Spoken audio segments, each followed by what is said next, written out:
Try that again. All right, it is 5 o'clock, so I will call to order this joint meeting of the Mead Public Library Board of Trustees and Sheboygan Common Council Finance and Personnel Committee. Will you all please stand and join us in the pledge? I pledge allegiance to the flag of the United States of America and to the republic for which it stands, one nation, under God, indivisible, with liberty and justice for all.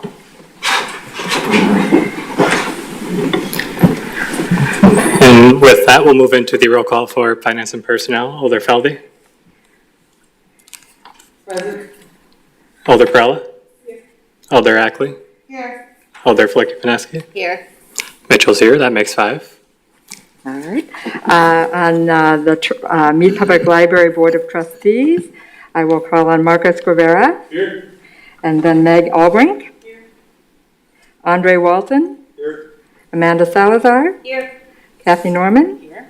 Maeve Quinn, myself here. So we do have a quorum of both committees. All right. Terrific. Mm. So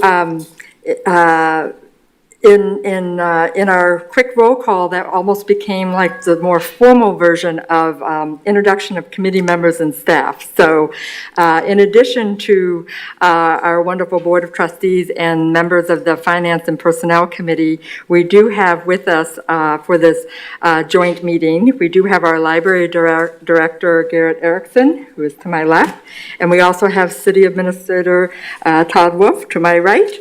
And in addition, we have Mayor Sorensen here, as well as Caitlin Kruger, the Finance Director, City Attorney Chuck Adams, and at this point, I'm probably not going to pronounce people's names correctly, but we have additional people, city employees here in the audience.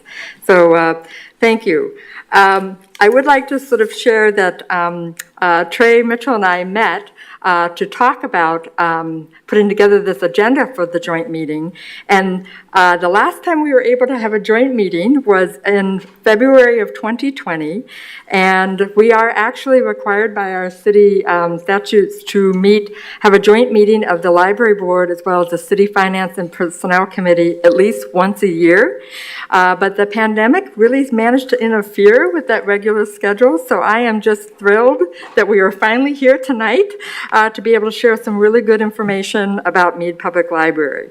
And at this point, I would like to just have the Library Director, Garrett Erickson, begin with a short overview of these past 2 years. Right here. Thank you, Maeve. So over the past 2 years, we have had some struggles as the library is really a place where people get together and gather in the community. We were actually shut down for about 7 weeks based on the governor's orders. And what was that, 2019 or 20? But we were down for about 7 weeks, and then we were able to bring the library back online. We were actually one of the first large libraries in the state to come back on, so we were really closed a short amount of time. There were other larger libraries that were closed for over a year at that point. And we are still struggling we're getting people back into and providing some of the same services that we used to provide. I'm going to go through those as a list just to talk about a few of these, cherry pick a few, but as far as physical items, we are at about 75% of our pre-COVID capacity, but we're looking at circulating about 400,000 physical items this year. So we're getting back on track. Also with digital items, we're looking at circulating about 100,000 items at the end of this year.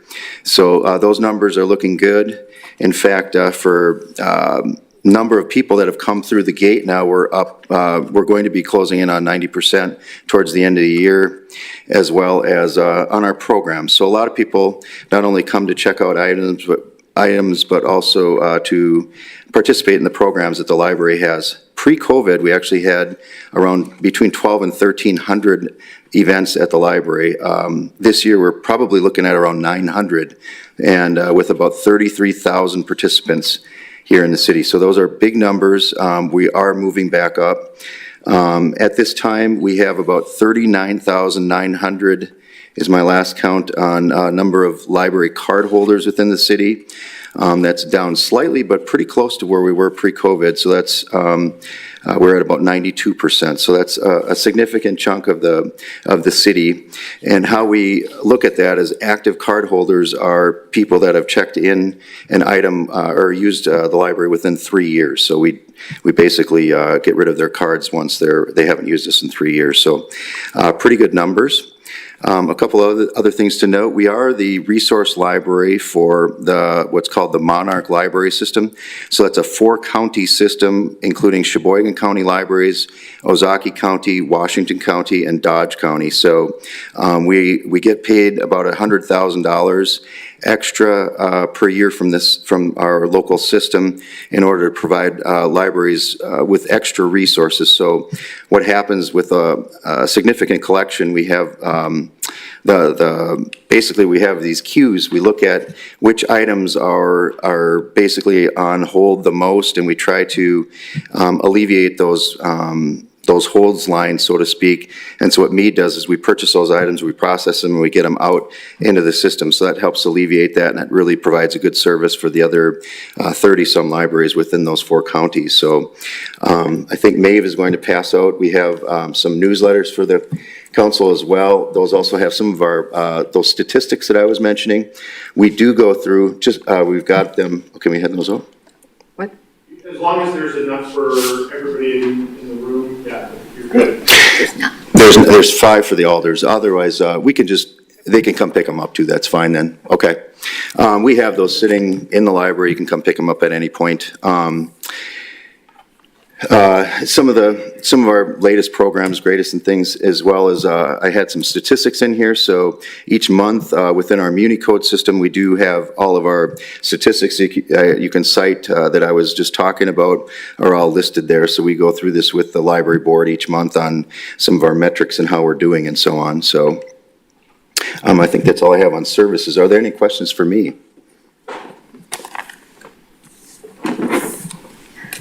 So that was a very quick review of 2 years of services. What we on the library board really look at as we look at those kinds of numbers is whether or not there's a consistent increase back to our pre-pandemic numbers. And by keeping such close check on the data, we are seeing that. It also provides us guidelines with what are the items that need additional support of our library services. I would also like to just kind of share that we will make sure that there are enough footnotes for everyone who's in attendance, and we'll make sure everyone can get those tomorrow. In addition, in light of this year being 2022, it's rather a unique moment in the history of the city of Sheboygan because it is the 125th anniversary of Mead Public Library. There are not that many communities that are able to kind of share that incredible positive news because that really does demonstrate just a long-standing support of library services for the members of our community. In addition to the 125th, I would be most remiss not to mention that concurrently, we are also sharing the 50th anniversary of the Friends of Mead Public Library. And they have been a service organization of volunteers that have coordinated with a variety of tasks to really provide resources and volunteer hours to our wonderful library. And in light of the rule of making sure I have enough for everybody in the room, kind of reminds me of my old days of being an elementary teacher and all of a sudden finding out you're the substitute teacher for the classroom next door and you all of a sudden need double the amount. So I'm sorry to share that I don't have this beautiful postcard sharing wonderful black and white photos of our incredible history starting 125 years ago, and then on the back are the more colorful photos. But I am going to pass these and make sure that everyone does get these at the conclusion of this meeting. You can also just put them on the Municode site. If they get uploaded to the Municode site. Oh, wonderful. Invest in advance, but as long as you get investment. Okay. All This is the reason why it's so wonderful to have a city attorney in the room with you, because I can assure you this will be the most colorful and most fun thing you will find on the Muni Code. So thank you, city attorney. So we will get those to you. And then if some of you if you're desperate to have this bookmark, please come right across the street to Mead Public Library and you can pick one up. So with that quick review of just how things have been going these last couple of years, I think the next item we have on the agenda that Trey Mitchell and I put together is Mead Library budget. And I think what we thought would be helpful, since we have not been able to be in a joint meeting for a couple of years, is we thought it would be helpful to do a quick overview of our funding sources for this committee. And so I'm going to turn this over to Library Director Garrett Erickson to begin with the overview of our funding. Thank you again, Maeve. So the library is unique in the sense we have a few different funding sources compared to some of the other departments. And I had looked at this earlier today, and so over the last 5 years, just to give you a real quick overview, we've had about 71% of the revenues for the library came from the city. So from municipal sources, about 20% or so came from the county, and then about a little over 8% came from other sources, such as grants from our foundation and the Friends Group that Maeve just mentioned, as well as federal grants and local community grants as well. So we're pretty aggressive in trying to find those local dollars if we can get them.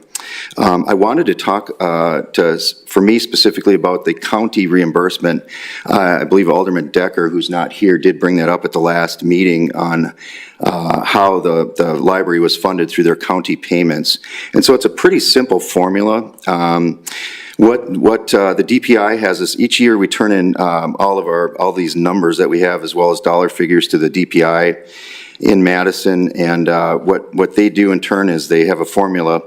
And so for figuring out county reimbursement, it is we take our total expenses each year and divide that by physical checkouts, so the books and the DVDs and those sorts of things, those physical checkouts, and we get to a per unit cost per checkout. And so if it's an easy way, I'll just use some very simple figures. For $1 million, if and this is an example, not our actual numbers, but for total expenses, if a library was at $1 million for their total expenses and they had 250,000 or $250,000 checkouts, then they would have a per unit cost of $4 per unit. So then what happens is if a resident from a non-libraried area, so for here in Sheboygan County, like someone from Howard's Grove or Cleveland or the town of Wilson would come in and check out an item here at Mead, the next year we would ask them to reimburse us for those dollars, and that's how the county participates. So the county, from each of the counties, they go through and they basically our accountant, who's here, Debbie, sends them an invoice, and when we get that money paid back to us the year after. And so it's a pretty simple formula, but it is paid for us the next year. I think there was some confusion on whether there's actually like a flat fee that they pay us, but it's actually per transaction is how it's going to work for us to get reimbursed on that. And so we can't really go to those municipalities and ask them for more money, so to speak. It's really based on use. It's a usage fee in a way. And just to kind of give you a quick amount from last year, we received about $816,000 from other Sheboygan County non-libraried residents. So I do have stats if anyone's interested in following up. Offline, I can give you any of those numbers that you're interested in, but hopefully that gives you an idea of how the formula works for county reimbursement. Alder Fleckie-Paneski. Thank you. You said DPI. I'm assuming that's the Department of Public Instruction? Correct, yes, they're in charge of schools and libraries in the state. Schools and libraries? Yes. So all of the data goes to them, and they're Correct. the ones who determine the formula? Yeah, and in fact, you can go onto the DPI site, hit the libraries button, and you'll see the statistics that we generate are all there for all the libraries in the state. Great, thank you. Mm-hmm. Are there any other questions in regards to the county? Can't talk. Alder Perella. Thank you, Mr. Chair. I just want to reiterate, basically, each time Thank you. Each time that a non-Sheboygan resident from the rest of the Sheboygan County checks out, next year, you account for that checkout next year, sending an invoice to their county? Most of the time, if they work, or excuse me, if they are in a library area though, then we don't. So if someone came from like the city of Plymouth, then basically there is no transaction back and forth. It's just for non-libraried residents is how it's charged. So if they have a library, say they live in Plymouth, but they work in Sheboygan, they can use either library and there's no transactions that way, no fees. But if it were in Howard's Grove that does not have a library, then that municipality would be charged back. And so that's part of the statute. So those municipalities that are in the Sheboygan County that have a library, then those will not be charged. And of course, that works the other way around. So we, as residents of Sheboygan, are not charged when we go to Plymouth or somewhere else in the county. Okay, thank you. That's correct. Mm-hmm. Thank you. And because they are part of the Monarch system, to follow up with what you said, Alderperson Farella, because Plymouth and those other libraries in the county are part of the Monarch system, we have a reciprocal relationship in that we're able to borrow all of their resources in their library at no charge. And that's part of the Monarch library system that consists of 31 libraries in 4 counties. And so two of the other parts then we'll have discussed would be the municipal funding piece as well as that kind of that other area. And we wanted to talk a bit about our foundation because that's certainly been a point of discussion. So at this time, I'm just going to give a quick update on the city portion of our budget, and then we'll follow up with Vice President Kathy Norman will follow up with some information regarding the funding that we get from the foundation. The good news for everyone is I do believe I have enough copies of paper for the city funding part, so I am going to pass that big pack of paper this way, and it will make its way through the crowd. So what I'm passing out, and then we will make sure this is also uploaded to the Muni system, you can sort of tell from the historical data that Mead Public Library's allocation from the city in 1996 is almost the same amount of dollars as today. And with the inflation, the dollars from 1996 would be closer to $4 million. So back in 1996, we had 70 full-time equivalent employees, whereas today we only have 38 full-time equivalent. So the reason I'm sharing this information is to share that if you kind of look at it, you kind of get the sense that this trend is really not sustainable long-term, and keeping city departments flat when the costs continue to increase will end up really having an impact on city services. The recent salary compensation plan really recognized that the 218 non-represented city employees deserved a salary increase, and as a result of that for 2023, as well as for part of this year 2022, they are all receiving an increase to their budgets, and that is definitely a step in the right direction. So we're very grateful for the adopted salary plan that recognized the importance of the need for higher wages, and we are looking forward to future conversations with the new HR director to provide some more opportunities to talk about the plan and some potential adjustments over the years. Does anyone have any questions about the municipal appropriation that was passed out? Otherwise, I will have Kathy explain the foundation component to our annual budget. All right, turn this over then to Kathy Before we Norman. move on, I guess just one question for context to me. Yep. Do you know how this trend from about 1996 to 2022 tracks with other municipal libraries in the state? I have not done that work. No, I could look into that, but I don't have that with me. So, and again, these numbers were taken off of the Department of Public Instruction reports that were turned in long before I worked for the library, so. But that's an excellent point, and that is certainly something we can look into for you. Thank you. All right, okay. I am the, Look, we have to push, she might be Dean Decker, maybe? We'll see. Yeah, who am I? Am I? Okay. All right. I am proud to be the president of the Mead Library Foundation Board. So I in a unique position to be on both the library board and the foundation board. And I can tell you that the foundation is a huge supporter of the library, but it is not capable of supporting everything that the library needs. In fact, when the Mead Library Foundation was set up in the late 80s by a group of local library supporters, some of whom are still around today. Conrad Testuit is on the foundation board. He was one of the original incorporators, as was Tim Van Akron, Mary Lynn's husband. I mean, there's a lot of really cool names of the people that got this foundation started. But when they put the articles together, they very specifically said, the purpose of the foundation is included but not limited to focusing attention on library services, facilities, and needs in the Sheboygan area to stimulate and encourage gifts. But here was the key point. Contributions from the foundation to the Mead Public Library shall not be used to reduce support or commitment of local funding for libraries from the city of Sheboygan. So this wasn't set up or intended to be a way to fund the library. It was set up and intended to enhance the library in ways that the budget just won't allow. And so we've done a lot of cool things from the foundation and made the library the place that it is today, and we are one of the shining stars in the system. I think if any of you have gone to other libraries, you'll see how amazing Mead is by comparison.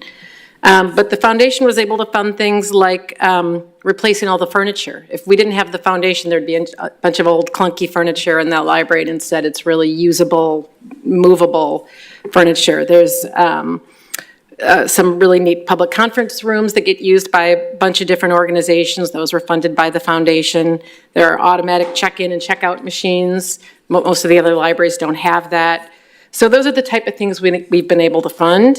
But the foundation is not meant to be, to fund operating expenses or salaries. And in fact, much of the money that has been donated to the foundation is restricted. So for instance, of our total endowment, which is quite large, I mean, we're not hiding the fact that we have roughly $6 million in our foundation. But $3 million of that, or $2 million of that was left by Jerome Moss, specifically for youth-focused services. There's a Mead fund, which can only be used for technology or programming. So it's not like this money's all here to be used for whatever, the city chooses or can't fund. I think the fact that so many people have given to the foundation is just a sign of how well loved that library is. And so what it's enabled us to do is make that library better in a way that frees up money for the city to use on other things, whether it's for DPI or law enforcement. So we're lucky to have it, but we don't see this foundation funding as something that's going to make up the difference of what the city should be funding. And I think that's it. Does anyone have any questions or comments about the foundation?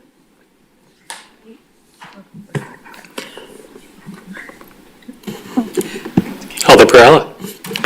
Thank you.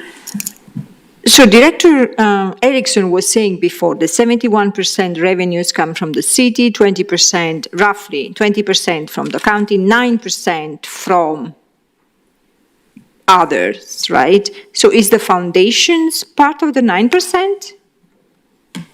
Okay, thank you. Or you want to turn the volume on?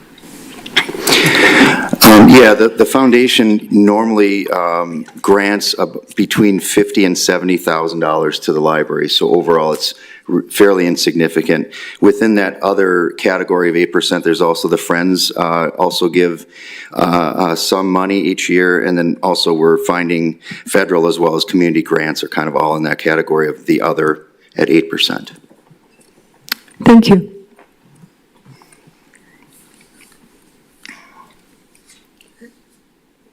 Any other questions, comments on this section?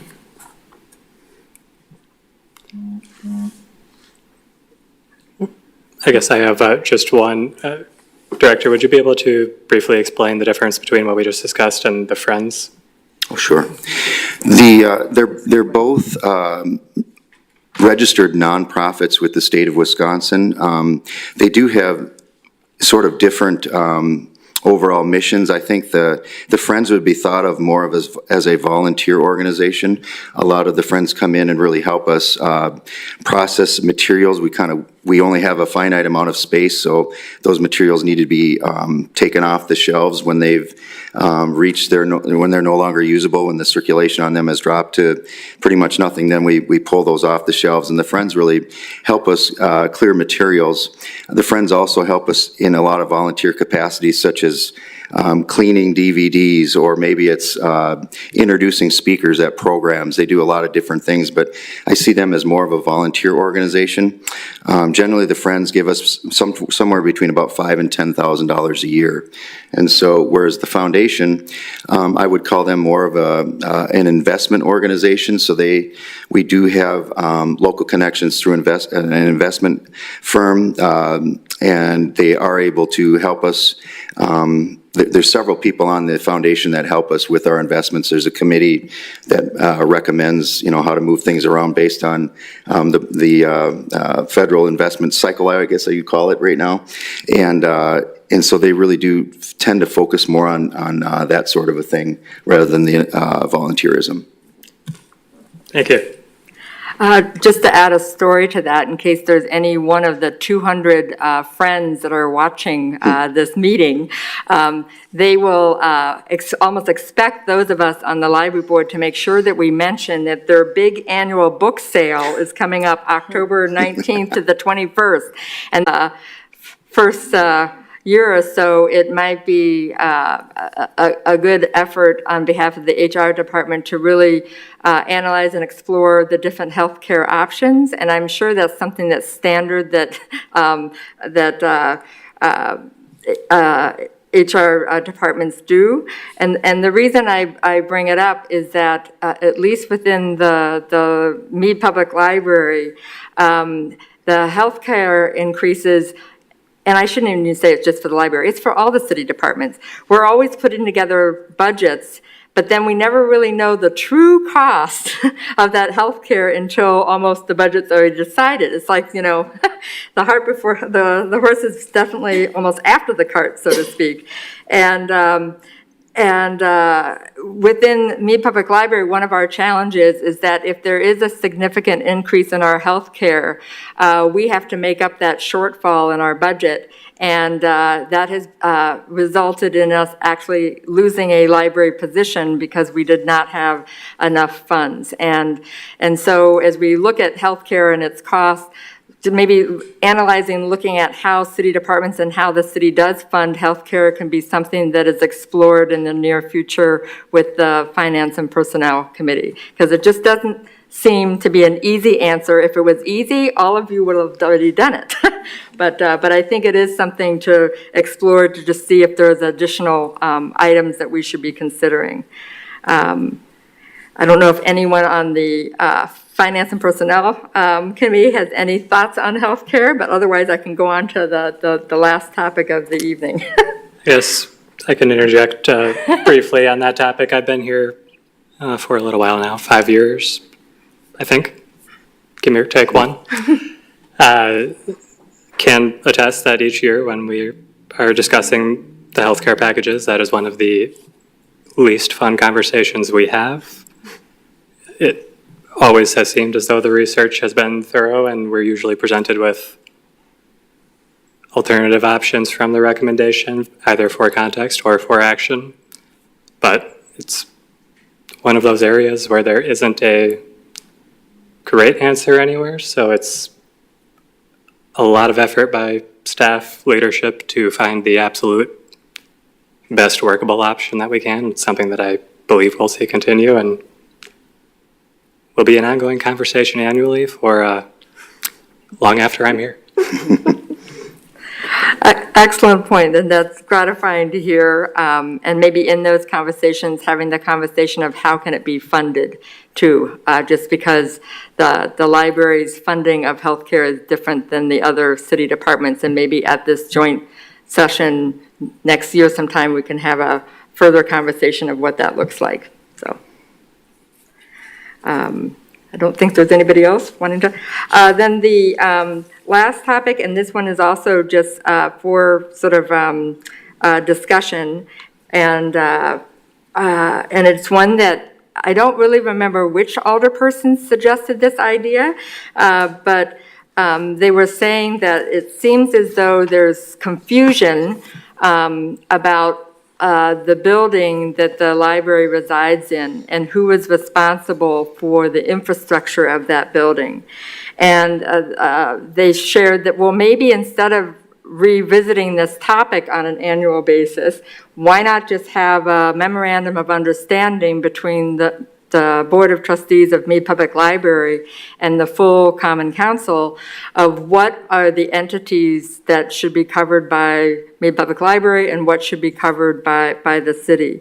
I think that would certainly help with future conversations instead of not knowing if something's going to be paid for 100% or 50% or another percentage. Because as years go by, there's going to be changes on the library board, there's going to be changes on Common Council, although Trey seems like he might be here for a while, as he referenced. And you know, who is going to be in the city administration and finance director, you know, HR director, people come and go. But I think it would be helpful for the city to really have a blueprint of who is responsible for that building that is owned by the city. Because what that does is that really allows everyone to really kind of plan and be thoughtful about their expenditures and try to come up with how are we going to, you know, fund this portion of the building that needs to be repaired. I don't think thinking of all of you who are currently on the Common Council, you probably remember what this building was like prior to the new incredible renovation. And some of the renovation that needed to be done was due to, you know, numerous years of this building not being maintained to the level that it was. And we just would like that not to happen to other future buildings. So what we would plan to do this fall is we're going to really research what other municipalities are doing to handle the building infrastructures of their libraries and their other city departments. And we'd like to share that information at a future joint meeting. And then additionally, we had an initial conversation with City Attorney Chuck Adams about the idea of a memorandum of understanding between the Board of Trustees and the Common Council, but that he could review a rough draft of that MOU, and then that would be something that could come back to this group so that we can have a more fruitful discussion of what seems to work, what do we still have questions on, and then that at some point could then be shared with the full Common Council and the full Library Board. But I think having clarity on this will really help for future planning and budgeting. And it's just an agreement, but it really does help with your budgeting and planning. So I don't know if there's any other questions or comments about the MOU.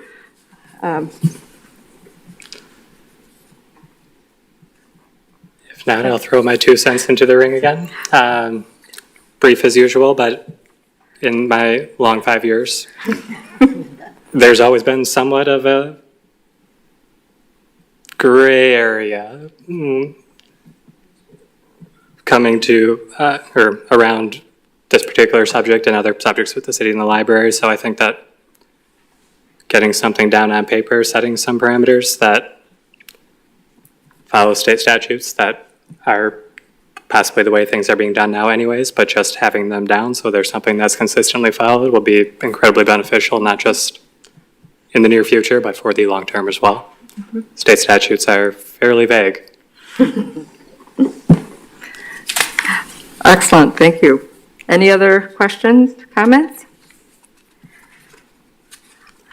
All right, then I think I will just sort of, before we're about to make a motion to adjourn the joint meeting, but before we do that, I would just like to say thank you so much, all of you, for really taking time this evening. as I sit here and look out, and for those on the TV, if they're watching this, they can't tell that we're actually looking out and we actually can see Mead Public Library through the windows. I'm still quite overwhelmed that this library started 125 years ago, and it just speaks to this treasured history of strong community support.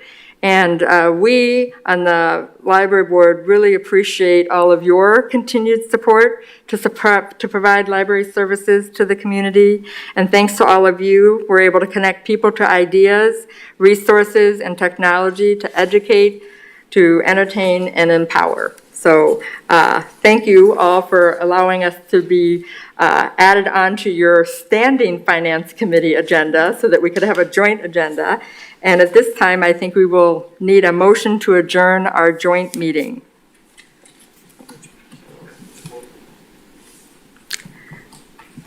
I'll move to adjourn. So, Second. oh, okay. Wait, was- All right. We do it? Yeah.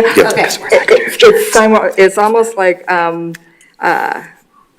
and just like this, yes, I think it's only our side, because then you get to continue. I thought you got to adjourn as well. That's why I'm looking to the right. No. Well, we have more fun planned. It's been a while since we've had one of these. So, all right, so it's been moved and seconded by the trustees. All those in favor, please say aye. Aye. Is there anyone opposed because they want to stay up here and have more fun with their colleagues? All right, I will go ahead and adjourn this joint meeting at this time.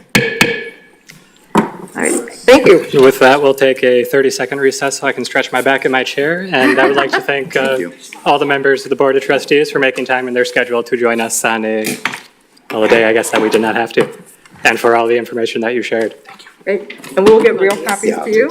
And thank you for doing that. It's like 50-50 with me.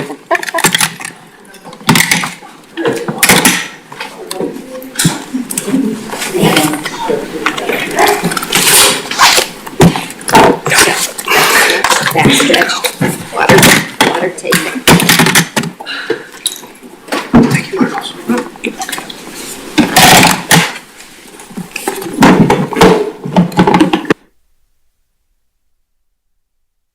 Anything else, or are you good? Good to go, thank you. Thank you for helping me set up too. Have a great evening. Yes, we played musical name tags before you got here. All right, I'm going to gavel finance and personnel back in from our brief recess. We are on to item number 11 on the agenda, which is now the approval of the minutes from our September 12th, 2022 meeting. So moved. We have a motion and a second. Is there any discussion on the minutes? Seeing none, all in favor? Aye. All opposed? Chair votes aye, the ayes have it, the motion passes, minutes are approved. On to item 12, which was resolution number 70 of 2223. Resolution approving policy number HR 141, FML, titled Family Medical Leave Policy. All right, so you do have the policy in front of you. I assume you took the time to read it, but it's fairly lengthy. So I'll give you a very brief overview. First of all, this is a revision of a policy, but in some ways it is also relatively new in that this policy originally covered more than just FML, and what has changed here is merely the FML portion. And so the little box that says item 12 covers it, but we've actually added a number so that we did not remove those other items that were formerly in this policy. We left those in the former policy 140, and the new policy here 141 is limited to family medical leave type issues. The policy begins at 3.0 on page 1, and there's first a general policy and disclaimer there.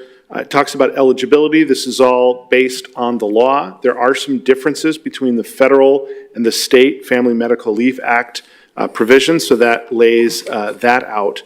And then subparagraph C lays out what those benefits are under the federal and under the state Family Medical Leave Act.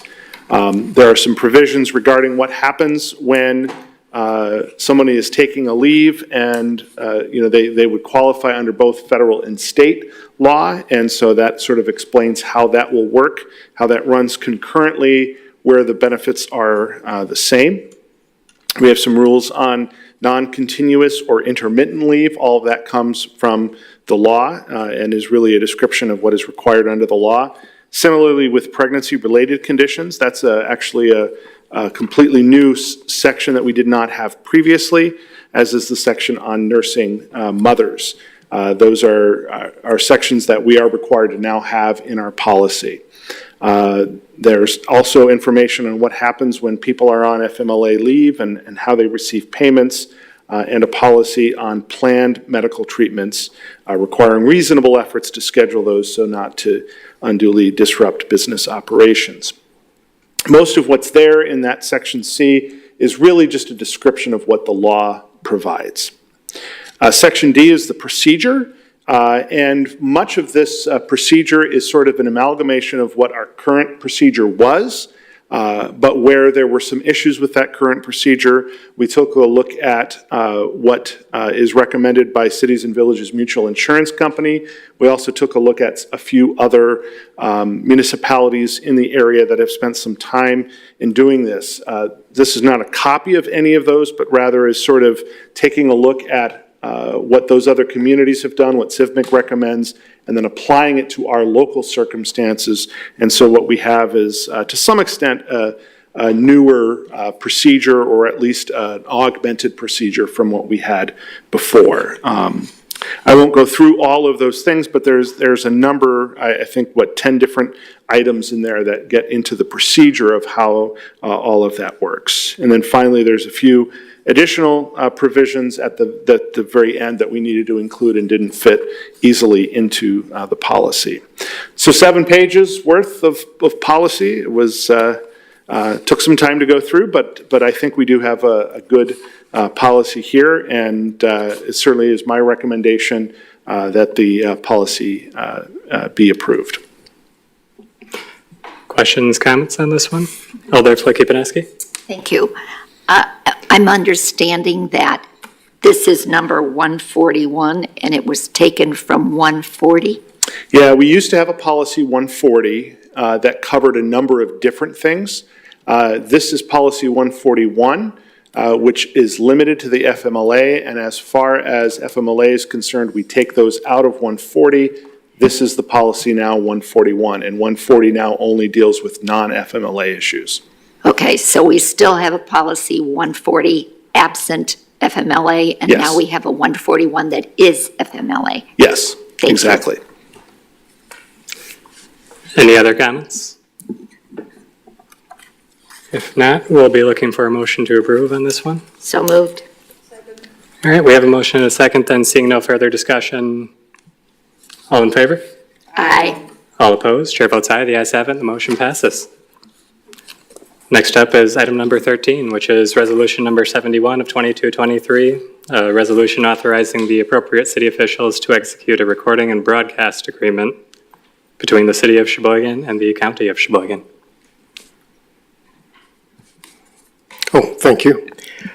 So as the IFC points out, the county has offered to basically donate $30,000 for us to replace the equipment that's in their county boardroom, with the agreement that we will continue to record and broadcast their county board meetings. The existing equipment is about 13 years old, so it's time to replace it. Questions, comments on this one?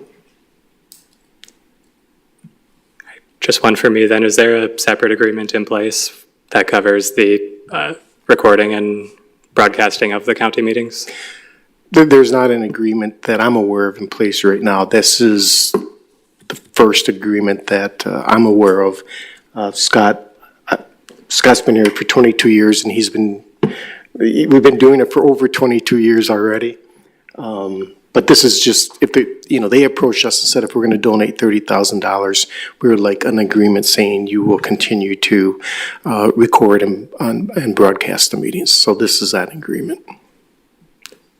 Thank you. You're welcome. Any other discussion on this item, Alder Flicky-Paneski? Thank you.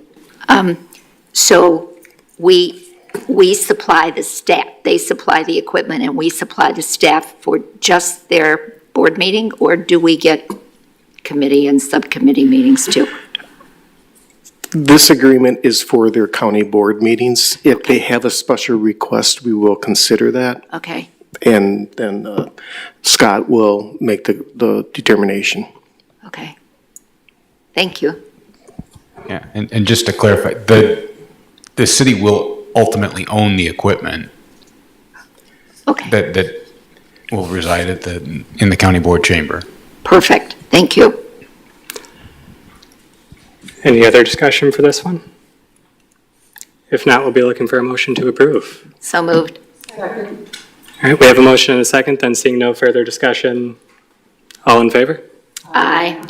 All opposed? Chair votes aye. The ayes have it, and the motion passes. We are on to item number 14, which is a hiring process update for the Human Resources Department. I will kick it off to Administrator Wolf. Thank you, Chair.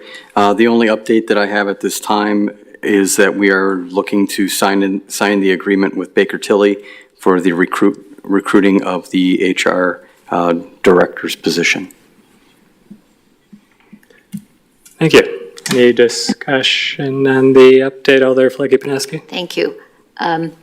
What kind of time frame are we looking, one, to engage them, and then what was their prediction for the search? That's kind of like asking lottery numbers. I'm sure.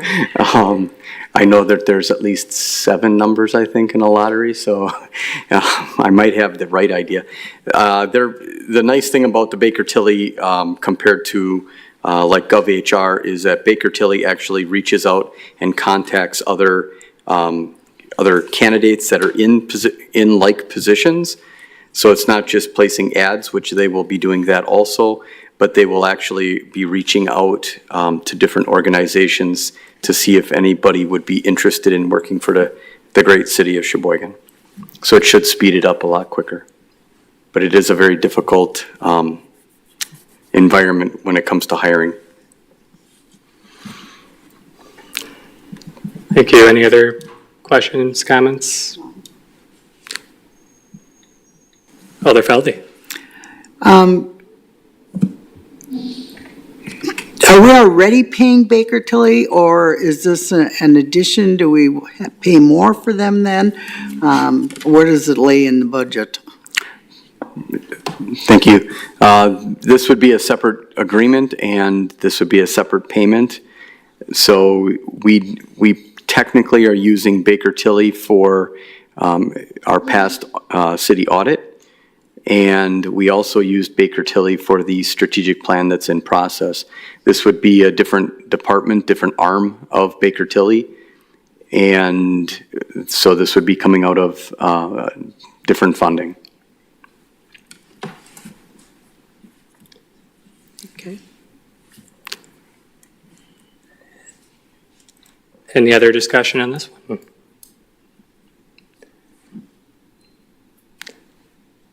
Seeing none, this one was for discussion only, so we are on to a note that our next meeting date will be on October 10th. And with that, we have exhausted our agenda and are looking for a motion to adjourn. So moved. We have a motion and a second. Seeing no discussion, all in favor? Aye.